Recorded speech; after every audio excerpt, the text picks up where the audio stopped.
સ્વામી, હવે તમે કાવ્યો રચો.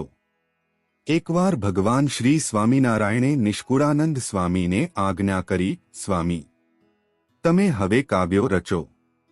સ્વામી કહે, મહારાજ, અમે તો પૂર્વાશ્રમમાં જ્ઞાતિએ સુથાર. મજાકમાં લોકો અમને સાજાફાડ કહે. મેં કાળા અક્ષરને કુહાડે માર્યા છે. મને કાવ્ય કેમ આવડે? શ્રીહરિએ સ્વામીના માથા ઉપર હાથ મેલીને કહ્યું, સ્વામી, જાવ, આજથી તમને કાવ્ય સ્ફુરશે. તમે લીટો કરશો એ અક્ષરો થશે અને બોલશો તે કવિતા થશે. અડ્યો હાથ માથે અજબ જાદુગરનો. ખુલી બંધ બારી, ખુલ્યા બંધ દ્વારો. હટ્યા સર્વ પરદા, ક્ષિતિજોના સાહિલ. ગજબ કો નજારા નિહાળું છું યારો. અજબ જાદુગરનો હાથ અડે અને ગજબના સર્જન થાય, તેમ ભગવાન શ્રી સ્વામિનારાયણના કામણગારા હસ્તસ્પર્શે લાકડા ઘડનારા સુથારમાંથી શ્રેષ્ઠ કવિનો પ્રાદુર્ભાવ થયો. આશ્ચર્ય ગણો તો આશ્ચર્ય, ચમત્કાર ગણો તો ચમત્કાર. શ્રીહરિના આશીર્વાદથી પાતાળમાંથી અમૃતનો ઝરો ફૂટે તેમ સ્વામીના અંતરમાંથી કાવ્યોની સરિતા ફૂટી. 41 વર્ષ સુધી જેણે લાકડાની કોતરણી કરી, એ હવે શબ્દોની કોતરણીથી અદ્ભુત કાવ્યોની રચના કરવા લાગ્યા. આ અભણ છતાં અનુભવી સંતે આશરે 2000 પદોની રચના કરી છે. નાના મોટા 23 જેટલા ગ્રંથો રચ્યા છે, જેમાં ભક્ત ચિંતામણી શિરમોર છે. રામાયણમાં જેમ રામચરિત્રો છે, એ જ રીતે ભક્ત ચિંતામણી ભગવાન શ્રી સ્વામિનારાયણના લીલાચરિત્રોથી ભરપૂર ગ્રંથ છે.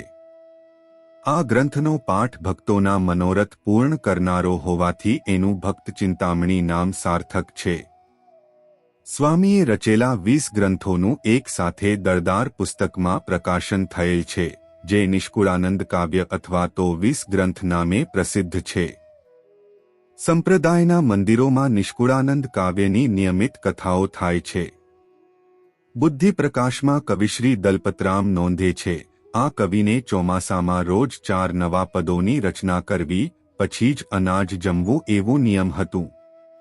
સ્વામીની રચનાઓ એટલે ગુજરાતી ભાષાનો સમૃદ્ધ ભંડાર. એમની રચનાઓમાં સાહિત્યના નવે નવ રસની નિષ્પત્તિ અનુપમ રીતે પરિપાક પામતી જોવા મળે છે.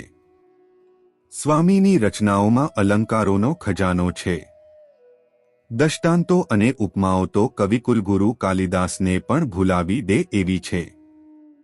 સ્વામીની રચનાઓ ઉપર શોધ પ્રબંધો પણ લખાયેલા છે. સ્વામીએ રચેલું ત્યાગ ન ટકે રે વૈરાગ વિના પદ તો જગપ્રસિદ્ધ છે. જય શ્રી સ્વામિનારાયણ. મળી તો છે, પણ રજે ખરડાયેલો છે.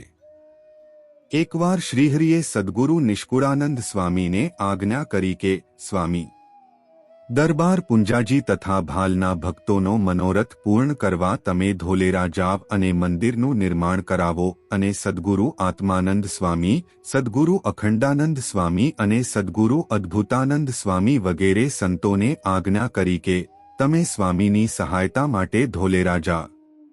મહારાજની આજ્ઞા થઈ એટલે સદ્ગુરુ નિષ્કુળાનંદ સ્વામી સંતમંડળ સાથે ધોલેરા પધાર્યા.